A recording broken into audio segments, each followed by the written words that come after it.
Oh, let's take a deep breath. Just open your heart and mind for Spirit to have its way with you, to take you deeper into your own realms of consciousness and love. And let's just have a good time together. It is said everything happens for me, not to me. I said this to my ex-hairdresser.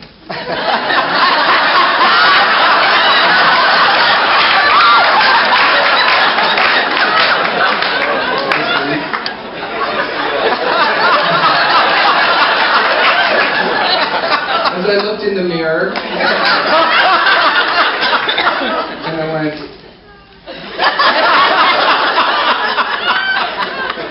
love what is.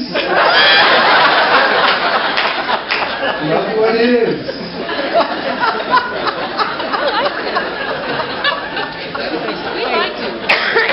Everything happens to me. I'm sorry, everything happens for me.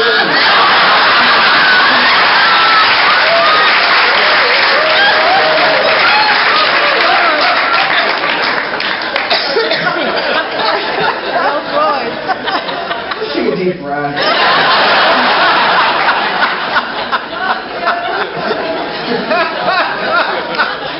Isn't that so true on some level? The way that fabulous mind works.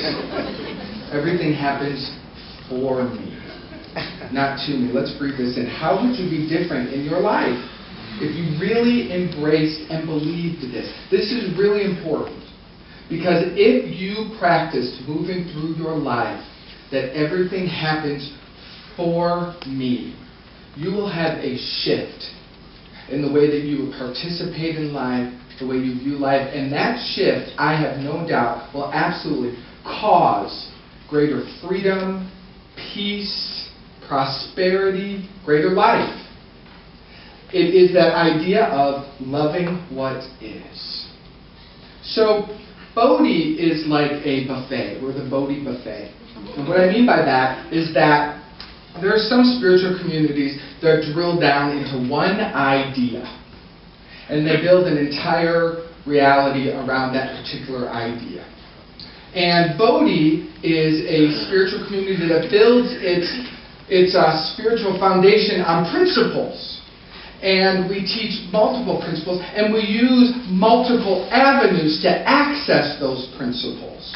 So the reason I'm saying this is that the thing about Bodhi is that you come to this big buffet, and you get to taste it all and experience the different recipes, and that's really fun. The harder work about Bodhi, because we don't tell you what to do or which ones to choose or how to do it, is that you've really got to tune in to your higher power, to listen and find out what tool on this big buffet is the one that is best to serve you in the revelation of the God of your being. Because it changes. It changes. Sometimes this will work, sometimes that will work. And the reason I'm presencing this idea is that we're going to drill down into a very different idea. We're going to dive into a paradox, which exists all over in spirituality. Paradoxes, where there's paradox, there's God. And when we're on one side of the idea, it's interesting. When we go to the other side, it seems like it's opposing. But the truth is, in paradox, they're complementary. So we're going to drill into a complementary idea today, which might rattle some of the tools that you've been using and believing in. But I invite you to create a larger opening for yourself to see how they coexist within your life. Yes? Yes. So, A Course in Miracles says, a healed mind does not plan. That's the talk title. A healed mind does not plan.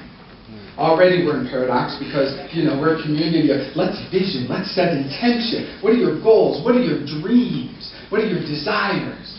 Those are beautiful things. We love entertaining those. And now today, we're going to flip it over and say, a healed mind does not plan. The Course goes on to say, it carries out the plans that it receives through listening to wisdom that is not its own. It waits until it has been taught what should be done, and then proceeds to do it. This is big. This is big for me. Because I love the illusion that I can create a plan and that will shape my destiny. I love the idea that setting intentions and honing in on something can cause it to occur. And that's very true.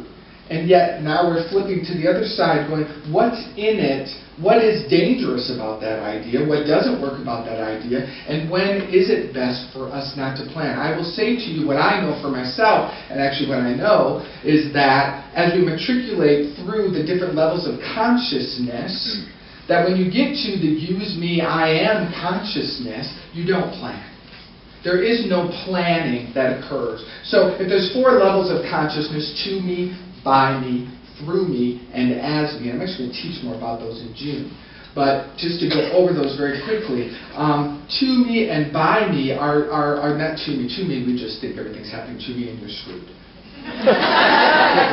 We shift into the next consciousness through taking responsibility for our lives. And in the by me consciousness, world is created by me, intention setting, goal setting, having desires, having plans, wonderful tools to use when you're by me consciousness. So as you might be struggling with it, know that we're speaking from a different consciousness. As we transition from by me to through me, we're saying I'm willing to be a channel for that which is good and true. And the way that we allow ourselves to be that channel is that we believe that there's a foundation of goodness that is here for us, so we no longer need to control it. In fact, we know that we can trust it implicitly. And so that's a wonderful place of letting go. When we sing the song Use Me every Sunday, that song takes place in the 3rd quadrant for me. As I'm doing that, I'm thinking, I'm a vessel. I'm a vessel. Use me. Use my hands. Tell me what to do. Command my heart. Command my hands. If people are living in the by me, they go, why are you saying that? Why are you having someone tell me what to do? And I smile. It's a different consciousness. And as me is the Christ consciousness. As me is the oneness. As me is a transcendent, beyond space and time way of being. That's your eternal self. That's who you are. So don't sit there and go, I want to get to as me. Don't do that to yourself. You are that. You are that. And we're in this experience. And you live in all 4 quadrants. At least when you sleep, you're in that. Right? But we move in all different ones depending on where we are and what relationship we're in. So the concept of a healed mind does not plan. That is getting into the higher realms of through me and as me. And that's where our teacher for this month, Byron Katie, lives, I believe. She lives in that consciousness because she had an awakening about 30 years ago or so, somewhere between 25 and 30 years ago. She had an awakening where she was released of all her stories, all her projections, the past and the future. And she sat in the present moment absolutely transformed, awakened, seeing through her eyes the kingdom of heaven, as I would call it.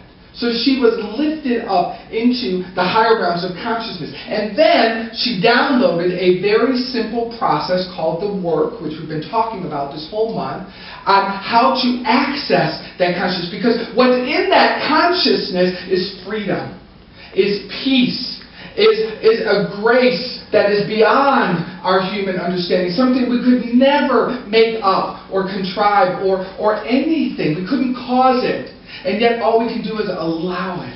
So she has created this simple process that if we will do it, called the work, that we will open ourselves up to living in these higher realms. I think we've all heard the idea or the saying, you want to make God laugh, tell her your plans. Right? Have you heard that? You want to make God laugh, tell her your plans. I've heard that lots of times, and I've laughed at that idea. And I've half believed it. Right? Because the other half was a little scary. Is that true? Is that true? And yet we're going to delve into that idea and see, is it really true? And I'm not sure where we'll go today, but I know it will take us to an opening. That I'm convinced of. Byron Katie says, if you want to live, listen to this.